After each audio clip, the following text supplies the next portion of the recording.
Hello guys, and welcome to Small Fry Unify with me, Sean Paul Johnston, here at the Small Fry Unify studio. Did I say that right? Anyway, regardless. Anyway, today I want to talk to you guys about, it's kind of a big update for Nintendo Switch owners. So if you've been paying attention, you will have seen the recent release for the Switch 4.0.0. Don't know why it's just not 4.0.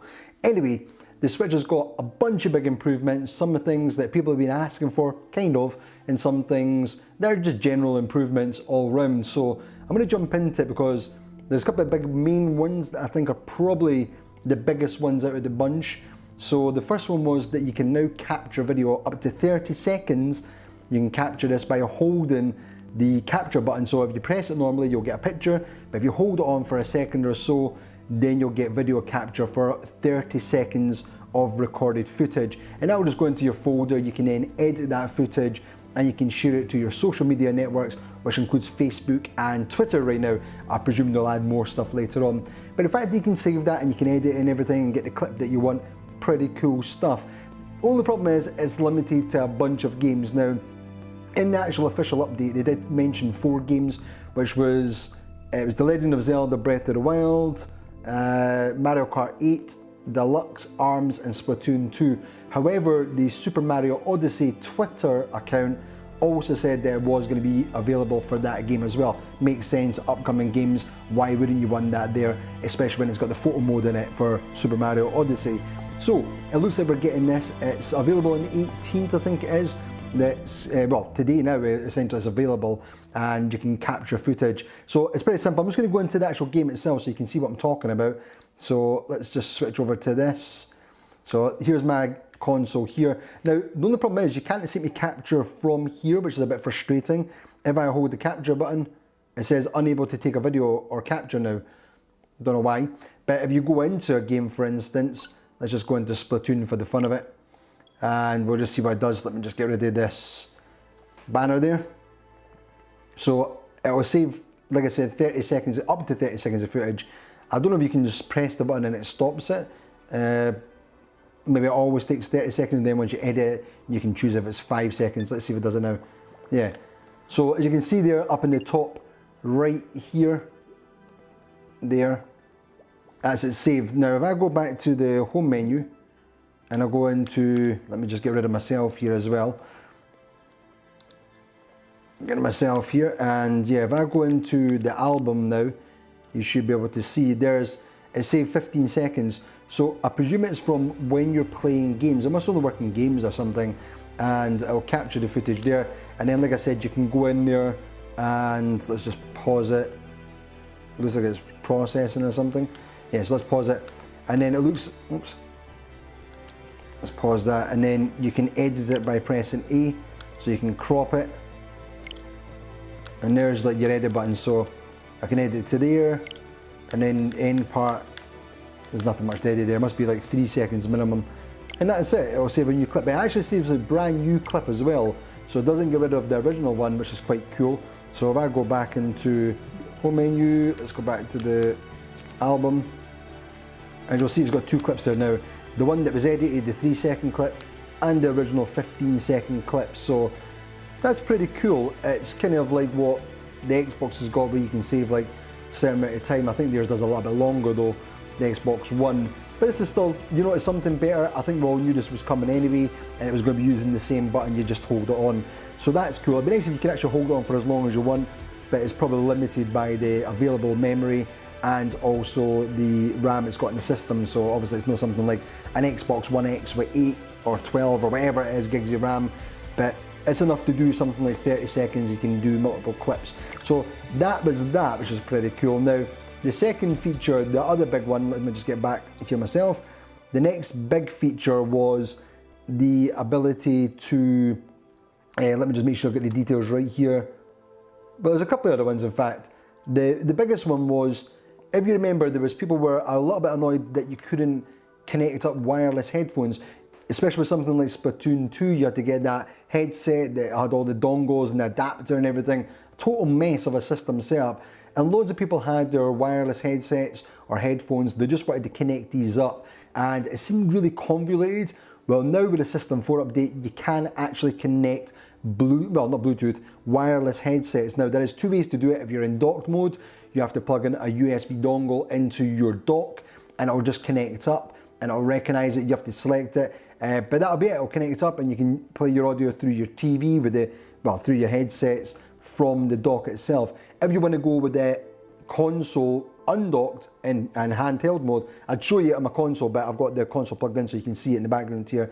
You basically just plug in, you need to get a USB Type A adapter to USB Type C, because that's obviously what's on the bottom of the Nintendo Switch. So as long as you've got an adapter, you plug that in, you can plug in that wireless dongle into the USB Type C adapter and plug that into your Switch, and then you've got wireless audio through your wireless headset. So that's cool. That's a feature. Now, I don't know if you can do the voice chat if you've got a headset that's wireless with the voice chat. Someone's gonna have to try that. I don't have a headset where I can do that. I've just got normal Bluetooth headphones, so I can't even check out the wireless feature, but I have seen it being done in videos. So that's a big change, which is something that will hopefully please a lot of fans of the Switch who've been looking for that. Tidies it up a little bit instead of having all these stupid cables. It means you don't have to trail a cable as well when you're playing in docked mode, trailing a cable across your floor just to use your headphones. Now, the other features are you can now preload games. So if you bought a game on the eShop, certain games will allow you to pre-purchase, but then also preload the game now. So when it's available, you can just start playing. You don't have to sit there and wait for it then to download 20 gigs, 15 gigs, whatever, and then have to play. So that eliminates some of the time there, which is cool. You've also got some new icons for your personal settings. So let's go into this. If you go up to your profile, so here's my one here. You can see I've already changed one of the profiles. The profiles, the icons are now, there's 12 new ones. It's a mixture between, it's, let me just get this right, it's Super Mario Odyssey and Legend of Zelda Breath of the Wild. So the new ones are the Mario Odyssey ones. Let me just get this here. Let me get myself away for this as well again. So yeah, if you go into the icons, you've got the Super Mario Odyssey ones here, which is really cool. Dinosaur one, I've got the Bullet Bill. And then the other new ones are the champions from The Legend of Zelda Breath of the Wild. So that's the champion ones there. And it's the kind of, you know, the sketchy drawings, which is really, really cool. So if you want one of those ones, you can do. I'm going to stick with my one up here, the Bullet Bill. Love the Bullet Bill one. I love his wee tash. Anyway, so that's that change. And now, there was another change as well that I don't know if many people are aware of this, but let's just go into the eShop. I had some problems with the eShop with my controllers, and I've tried this with the Pro Controller and I've tried it with the JoyCon. And when I used to go into the shop, whenever I used to scroll between the actual boxes, I'll show you just now, it's fixed now, by the way, it's fixed. So I presume this is something they've tweaked with the JoyCon update or the controller update. When I used to go along here, if I pulled down, I used to always seem to get a double click or a double movement. So instead of just going one box at a time like that, it would always jump to the bottom. So it'd go down like that, and it'd make a kind of double noise. And it used to do it no matter which section I was on. Now it seems that it's much cleaner. It seems to be going just one box at a time. So I think that's fixed. I don't know if that was just my console or if anyone else was having the same issue as me. That's fixed, so I'm happy about that because it really bugged me. It was just a stupid little inconvenience. Now the other fixes are, it's kind of more behind the scenes stuff. They've got some behind the scenes stuff. If you're on the news feed, now it'll show you an icon next to, so if you see it's got the icons like the little girl there, it's got the N logo, and like I don't really have any ones here, mine's all just Nintendo's ones. I've turned off all my channel updates, but let's go and add a channel update, one sec. So let's add, let me just go up and I'll add a channel. So let me just say, if I added Mario and Rabbids, now if I go back, I'll probably get some Mario and Rabbids updates. Let's just see, come on. Typical, there's no Mario and Rabbids updates. Well, there's one there. Oops, wrong one. This is still the Nintendo news. I'll go back into it, let's see. Right, it's not going to show me, it needs to obviously pull the details in. But now what will happen is, when you do that, you'll see the little icon, like it's got the N there, and you can now filter, so you'll know which channel that's coming from. And if you go up and you remove that channel, if you go in and take it off, like I'm going to take this one off, it'll then remove, oops, I just said I'm following there, okay. it'll then remove those items from your newsfeed. So that's a lot bit better, because it used to bug me that it showed stuff. I'm hoping the Japanese account will come off my one, because that bugs me a little bit. There's some general stability improvements and some improvements to the way the wireless networking security settings are done. So definitely check that out. You can also now do updates with the way you share the 4.0 update, 4.0.0 update. So if you've got other people with a Switch, you can share the update, and you can create groups for sharing the update as well. So that's nice. And I think that's pretty much it. The other one was transferring your save data between consoles, so between Switches. So you can now save all your game data and your save files over to another Switch if you've got another Switch. The only issue is it's still not perfect. It's not like a cloud save.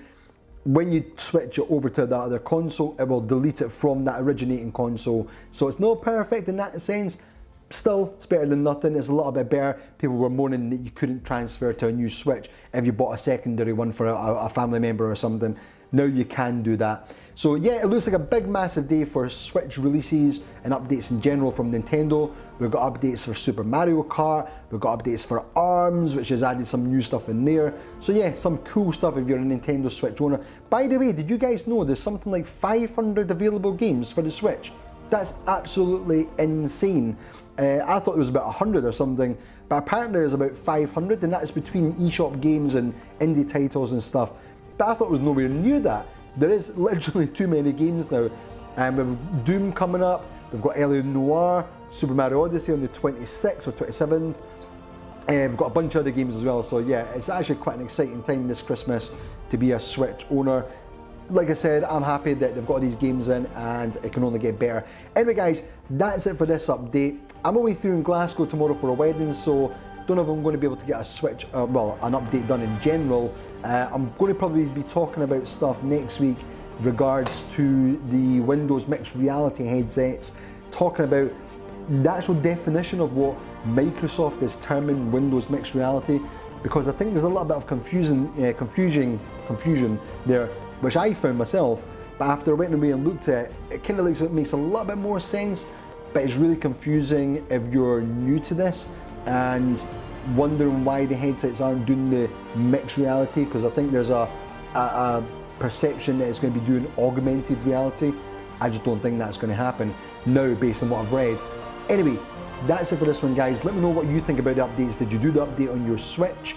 Are you holding back in it until there's more Switch updates? What did you like about it? Did it fix some of your bugbears with the console itself? And yeah, tell me how you're excited about Super Mario Odyssey as well. Anyway guys, that's it for this one. Take care, and remember, we're just a bunch of small fries trying to create big things, and thank you for watching. I'll catch you next time. Bye!